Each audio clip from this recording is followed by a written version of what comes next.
नमस्कार दर्शक बंधु लाटेस्ट जॉब्स ओडिशा को आपण मानक स्वागत। आज निजुक्ति सूचना रही मिशन शक्ति तरफ आपणकर ग्रुप डी रे निजुक्ति। आपण जदि 10th 12th किंबा 7th क्लास डी भी पास करछंती ताहले ही पदवी पे आवेदन करि परिबे। Chief district veterinary office Odisha mission Shakti Ganjam recently किछि जॉब नोटिफिकेशन बा जॉब वैकेंसी अनाउंस करछंती। आपनकर अटेंडेंट पोस्ट ग्रुप डी रो एमबीके आउ बैंक मित्र ए सब पदवी पई ऑफलाइन रे आपण मानक ठारो आवेदन को आह्वान करछंती। दर्शक जदि आपण एही पदवी पई इंटरेस्टेड अछंती ताहले देखि नियंतु जे आपनकर शिक्षागत योग्यता कोन रहबा दरकार, बयस सीमा कोन रहबा दरकार, दरमा केते मिलबो, इंपोर्टेंट नोट कोन रहिछि, इंपोर्टेंट डेट कोन रहिछि, कोन कोन डॉक्यूमेंट रा आवश्यक हबो। आपण जदि या को ऑफलाइन रे आवेदन करिवे सिलेक्शन प्रोसेस के पर रहिछि, एप्लीकेशन फी अछि कि नाही, ए सब नोटिफिकेशन तो चलत देखिनबा। दर्शक बंधु वर्तमान में आपण मानक नहीं आसी ओडिशा गवर्नमेंट जॉब पोर्टाल एक साइट को आपण जदि चाहते एही पेज रे पहुंचाई आपण देखुवा वीडियो रे तळे थिबा डिस्क्रिप्शन बॉक्स रे फर्स्ट लिंक रे क्लिक करंतु ताहले आपण माने मथे एही पेज रे पहुंच परिबे। ओडिशा मिशन शक्ति रिक्रूटमेंट 2024 रो डिटेल्स रे देखंतु। ऑर्गेनाइजेशन नेम होची मिशन शक्ति। मिशन शक्ति तरफ विज्ञप्ति प्रकाश होईची। टाइप ऑफ जॉब आपनकर कॉन्ट्रैक्चुअल बेसिस रे रहउची। कैटेगरी होची ओडिशा सरकारी नियुक्ति बा ओडिशा गवर्नमेंट जॉब। क्यों पोस्ट पर आपनकर वैकेंसी रिलीज होईची देखंतु। अटेंडेंट ग्रुप डी, बैंक मित्र एवं बैंक बुक कीपर ए सब पदवी पर आपनकर विज्ञप्ति प्रकाश पाई। एप्लिकेशन मोड आपनकर ऑफलाइन रे रहउची। आपण माने स्पीड पोस्ट किंबा कोरियर जरिया रे एहा को अप्लाई करि परिबे।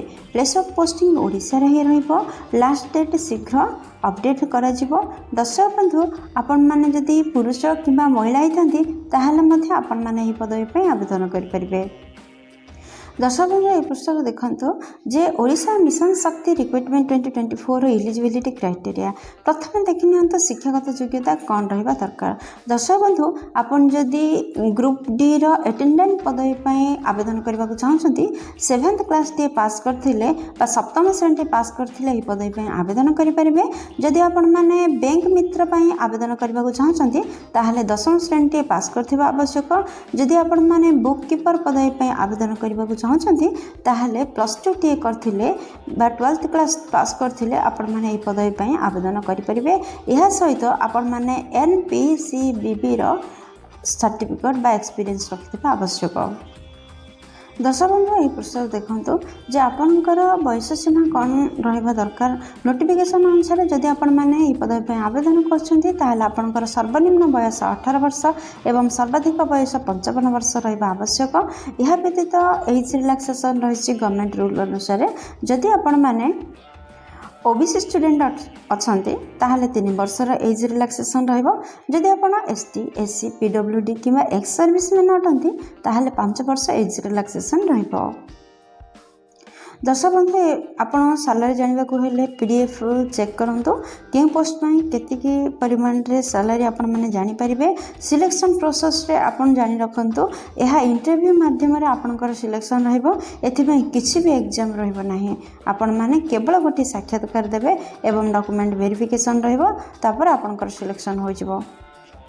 दर्शक बंधु ये पुस्तक देखि मिलते जे आपनकर एप्लीकेशन फी कोन रहिछि। जदि आपण माने जनरल कैंडिडेट अछंती किंबा ईडब्ल्यूएस किंबा ओबीसी किंबा physical handicapped ST SC transgender female जे कोनसी कैटेगरी रे आपण माने आस्थिले मध्ये आपण पई नो फी रहिछि। आपण समस्त फ्री रे एहा को आवेदन करि परिबे। देह मुक्त आवेदन करि परिबे। दर्शक बंधु ए पुस्तक देखि नियंतु। आपण जदि एहा को ऑफलाइन रे आवेदन करछंती ताहाले आपण माने कोन कोन डॉक्यूमेंट देबा पई निहाते दरकार। फास्ट आपनकर समस्त शिक्षागत योग्यतार सर्टिफिकेट एवं मार्कशीट आवश्यकता रहउछि। सेकंड रे रिसेंट पासपोर्ट साइज रो फोटो आवश्यकता रहउछि। थर्ड रे आपनकर कास्ट सर्टिफिकेट आवश्यकता रहउछि। दर्शक बंधु आपण माने जदि जनरल कास्ट को छाड़ी अन्य कोनोसी भी कास्ट रो आस्थांती ताहाले आपनकर जाति प्रमाण पत्र रो आवश्यकता रहउछि। 4th रे आपनकर आधार कार्ड रो आवश्यकता रहउछि। 5th रे रेसिडेंशियल सर्टिफिकेट रो आवश्यकता रहउछि। आपनकर 7th रे एक्सपीरियंस सर्टिफिकेट आवश्यकता रहउछि। 8th एम्प्लॉयमेंट एक्सचेंज सर्टिफिकेट आवश्यकता रहउछि। दर्शक बंधु लास्ट आपणकर वोटर आईडी रो आवश्यकता रोचे। यही डॉक्यूमेंट को रेडी करंतु एवं आपण माने ऑफलाइन रे आवेदन करंतु। आपण माने स्पीड पोस्ट माध्यम करें, कोरियर माध्यम आवेदन करें। ओडिशा मिशन शक्ति रिक्रुटमेंट 2024 इंपोर्टेंट डेट कौन रही देखो।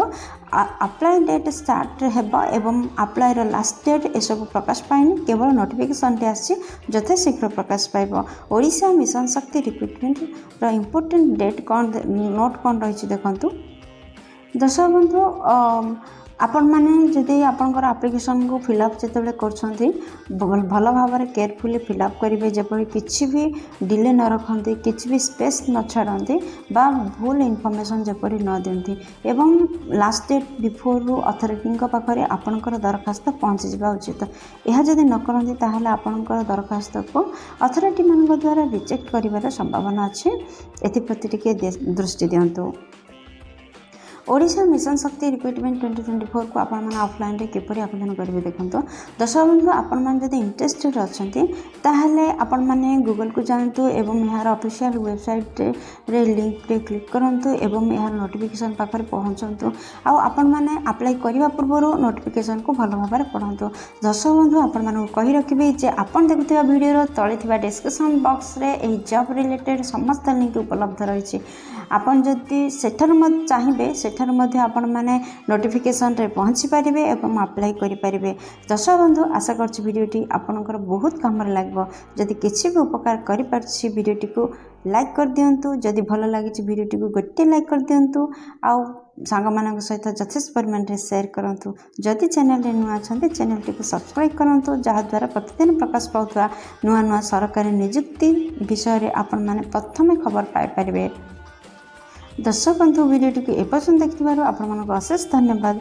पुणी देखा लेटेस्ट जॉब्स ओडिशा नुआ एक फ्रेश अध्याय नुआ एक नियुक्ति सूचना सहित से पर्यंत।